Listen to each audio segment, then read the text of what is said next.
அனைவருக்கும் வணக்கம். நான் உங்க குருசெல்வி கிருஷ்ணா. அ அதாவது நம்மளுக்கு ஒரு அங்கீகாரம் கிடைக்கணும். அ நம்மளுடைய குடும்ப அந்தஸ்து உயரணும். ஒரு மன ஆரோக்கியம் இருக்கணும், உடல் ஆரோக்கியம் இருக்கணும். ஸோ இது எல்லாமே இருக்கணும் அப்டின்னா, நம்மகிட்ட உழைப்பு இருக்கணும். உழைப்பு அத பத்தி தான் நம்ம பேச போறோம். உழைப்புன்னு சொல்லும்போதே, நம்ம வீட்ல இருக்க இப்ப எல்லாருமே டெய்லி உழைச்சுட்டு தானே இருக்கோம். எல்லாமே வேலைக்கு போறோம் இல்லையா? உழைப்புன்றது ஆஃபீஸ்க்கு வேலைக்கு போறதுக்கு மட்டும் கிடையாது. நம்ம வீட்ல வந்து நம்ம அம்மா எல்லாத்தையும் கவனிச்சுக்கிறாங்கல்ல, வீட்டு வேலை எல்லாமே செய்றதுக்கு எல்லாமே உழைப்பு தான். ஸோ உடல் உழைப்பு அப்படிங்கிறது ரொம்ப முக்கியம். இன்னைக்கு அதுதான் வந்து ஒரு கொஸ்டின் மார்க்கா இருக்கு.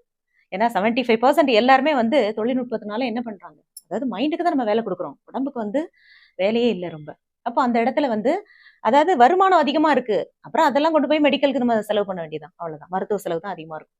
ஆனா அந்த காலத்துல முன்னோர்கள்லாம் என்ன பண்ணாங்க? வருமானம் அதாவது கொஞ்சமா இருந்தாலும் அவங்களுக்கு நல்ல உடல் உழைப்பு இருந்தது. நல்ல பசி இருந்தது, தூக்கம் இருந்தது. எந்த ஆரோக்கிய குறைபாடும் கிடையாது.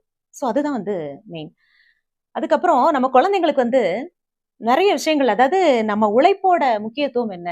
நான் வந்து ஒரு பொருள் வாங்கி குடுக்குறேன் அப்டின்னா, அதோட இம்பார்ட்டன்ஸ் என்ன? அத வாங்குறதுக்கு நான் இவ்ளோ கஷ்டப்பட்டேன் அப்டிங்கிறத குழந்தைங்களுக்கு சொல்லி தரணும்.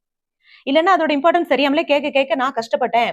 நான் இப்படிலாம் இருந்தேன். ஆனா என் குழந்தை கஷ்டப்படக்கூடாது. அப்படின்னு சொல்லிட்டு நம்ம செய்யக்கூடிய ஒவ்வொரு செயல்களும் மைனஸா தான் போகும். அதனால எப்படி இம்பார்ட்டன்ஸ் புரிஞ்சுக்க முடியும்? நாளைக்கு வந்து நீங்க ஒரு பெரிய பொறுப்ப குடுத்தாலும் கூட முழுமையா செய்ய முடியாது. இப்ப எங்க அப்பா ஒரு கம்பெனி வச்சிருந்தாங்க. நான் ஒரு 2 கம்பெனி வந்து அத உருவாக்கியிருக்கேன். நெறைய பேருக்கு வேலை வாய்ப்பு குடுத்துருக்கேன். அப்படின்னா, அது என்னுடைய திறமை. அப்ப நான் வந்து அத உணர்ந்திருக்கேன். இப்ப நெறைய வீட்டுகள்ல அதான் பிரச்சனை. அதாவது சில குழந்தைங்க அப்பா, அம்மாவோட கஷ்டத்த பார்த்து வளர்ந்துர்றாங்க. ஆனா, நெறைய குழந்தைங்களுக்கு அந்த வருத்தம் அதுங்கிறது தெரியல. அந்த இம்பார்ட்டன்ஸ் தெரியல. அப்ப அந்த ஏதாவது ஒரு சூழ்நிலையில, அந்த குடும்பத்துல இருக்கிற யாராவது ஒருத்தர் வந்து சம்பாதிக்கிறவங்க இல்லாம போகக்கூடிய சூழ்நிலையில, அந்த குடும்பம் என்ன ஆகும்? அந்த குழந்தைங்களுக்கு எப்படி புரியும்? ஸோ உழைப்போட முக்கியத்துவத்த கண்டிப்பா குழந்தைங்களுக்கு சொல்லி தரணும். இன்னைக்கு வந்து நெறைய பேர் வளர்ந்து பெரிய லெவல்ல இருக்காங்க இல்லையா? எல்லாரையும் பார்க்குறோம். இவங்கள மாரி ஆகணும், அவங்கள மாரி ஆகணும் அப்படின்னு நம்ம சொல்றோம் இல்லையா? எவ்வளவோ கதைகள் சொல்றோம். குழந்தைங்களுக்கு இந்த மாரி மோட்டிவேஷனலா சொல்லுங்க. எப்படி வந்தாங்க? அதாவது ஒரு தடவ நான் ட்ரை பண்ணிட்டு எனக்கு வந்து அங்கீகாரம் கிடைக்கல. நான் வந்து ஒரு வொர்க் பண்ணேன். எனக்கு வந்து ப்ரமோஷன் இல்ல. ஸோ நான் வந்து நெறைய டைம் எக்ஸாம் எழுதிட்டேன். எனக்கு வந்து ஃபெயிலியர் ஆகுது. உழைப்பு அது ரொம்ப முக்கியம். முயற்சி, விடாமுயற்சின்னு சொல்லுவாங்கல்ல. அதுதான் வந்து அத பத்தி தான். ரொம்ப வந்து அத நம்ம எஃபோர்ட் போட்டு தான் ஆகணும். ஏன் அப்டின்னா, அன்னைக்கெல்லாம் கூப்ட்டு கூப்ட்டு வேல குடுத்தாங்க. ஆனா இன்னைக்கு அப்டி கிடையாதுல்ல. Competition world. சோ நம்ம என்ன பண்ணணும்? கூடுதல் உழைப்ப நம்ம குடுத்தா தான் இங்க ஜெயிக்க முடியும். சோ அத வந்து முக்கியமா புரிஞ்சுக்கணும். குழந்தைங்களுக்கு வந்து நெறைய விஷயங்கள வந்து அவங்களுக்கு கவுன்சிலிங் பண்ணி கொண்டு வாங்க.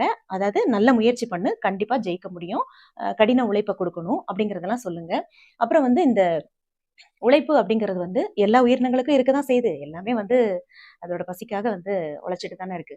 ஸோ உழைப்பு அப்படிங்கிறது வந்து வாழ்க்கையில நம்மளுக்கு உயர்வு தரக்கூடிய ஒரு அற்புதமான விஷயம். நம்ம இருக்கிற வரைக்கும் உழைச்சோம்னா நம்மளுடைய மன ஆரோக்கியம், உடல் ஆரோக்கியம் சிறப்பா இருக்கும். ஸோ இதுதான் இன்றைய முக்கியமான பதிவு. பிடிச்சிருந்தா லைக் பண்ணி, ஷேர் பண்ணி, கமெண்ட் பண்ணுங்க. இது நம்மளுடைய ஆலிசல் சேனல். நன்றி.